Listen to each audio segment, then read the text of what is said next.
అందరికీ praise the lord. విశ్వాసము లేని మారు మనసు గురించి తెలుసుకుందాము.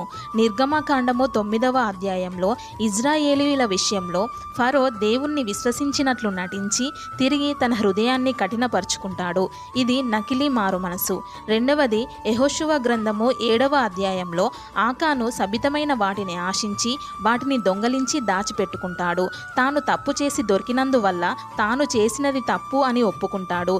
ఇది తప్పు చేసి దొరికినందువల్ల కలిగిన మారు మనసు. మూడవది మొదటి సమూయేలు గ్రంథము 24వ అధ్యాయంలో సౌలు దావీదు విషయంలో పొందుకున్న మారు మనసు. ఇది ఉద్రేకపూరితమైన మారు మనసు. నాలుగవది మత్తయి సువార్త 27వ అధ్యాయంలో ఇస్కరియోతు యూదా క్రీస్తు వారిని అప్పగించిన పిదప తాను పశ్చాత్తాపపడి ఉరిపెట్టుకొని చనిపోతాడు. ఇది నిరీక్షణ లేని మారు మనసు. ఐదవది అపోస్తుల కార్యములు 8వ అధ్యాయంలో ధనముతో దేవుని వరములను పొందుకోవాలన్న సీమోను గురించి రాయబడి ఉన్నది. ఇది లాభాపేక్ష కొరకైన మారు మనసు.